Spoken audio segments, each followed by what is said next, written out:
বিসমিল্লাহির রহমানির রহিম। সম্মানিত বন্ধুরা, আমরা মাটি মিক্সড করছি, মাটি তৈরি করছি আমরা ড্রামে। আমাদের ড্রামে আমরা আমাদের পেঁয়াজ, আদা, রসুন, আলু এগুলো আমরা চাষ করতে চাই এবং আপনাদের দেখাতে চাই কিভাবে ছোট্ট জায়গায় কিভাবে চাষ করা যায় এবং আনন্দ পাওয়া যায় এবং পুষ্টিও আমরা এখান থেকে গ্রহণ করতে পারি, আমরা লাভবান হতে পারি। প্রিয় সহকর্মী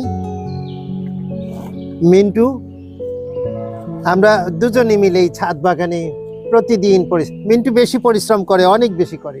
আমরা মুরগিও দেখাবো আপনাদের পরবর্তী ধাপগুলোতে। অনেকগুলো আইটেম আছে আমাদের জমা হয়েছে, এগুলো সব দেখাবো। আজকে দেখাচ্ছি আমাদের মাটি কিভাবে আমরা প্রস্তুত করি। এই মাটির মধ্যে এখানে জৈব সার আছে। আমাদের ছাদ বাগানে, আমার ছাদ বাগানে যে গাছপালা হয় এগুলোতে দুব্বা হয়, ঘাস হয়, এগুলো সবগুলো কিন্তু পচিয়ে গ্রামের মধ্যে এগুলি যখন পচা হয়ে যায় তখন আমি এগুলো মাটির সাথে মিক্সড করি।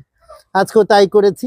এই মাটি যে নাড়ছি, মাটির সাথে যে আমার সম্পর্ক, প্রাণের সম্পর্ক, আমার যে কত আনন্দ। এই এই দেশের মাটি, এই মাটি তো শহরের জীবনে মাটি হাতানো খুব মুশকিল হয়ে যায়, পাই না, এটা ভালো মাটি পাই না। তো আজকে এই মাটিগুলো ফসলের জন্য তৈরি করছি খুব আনন্দের সাথে। ড্রামে, এই ড্রামগুলোতে আবার গায়ে ছিদ্র করে দেব, জায়গায় জায়গায় ছিদ্র করে দেব, বড় বড় ছিদ্র। এবং ওখান দিয়ে আমরা যে পেঁয়াজ, আদা, রসুন এগুলো লাগাবো, চারা লাগাবো।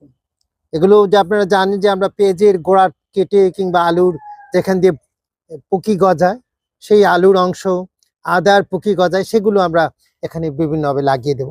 এবং 2 মাস পরে আপনাদের দেখাবো কিভাবে সুন্দর এই ড্রামের ভিতরে, ছোট ছোট ড্রামে এটি চাষ করা যায়।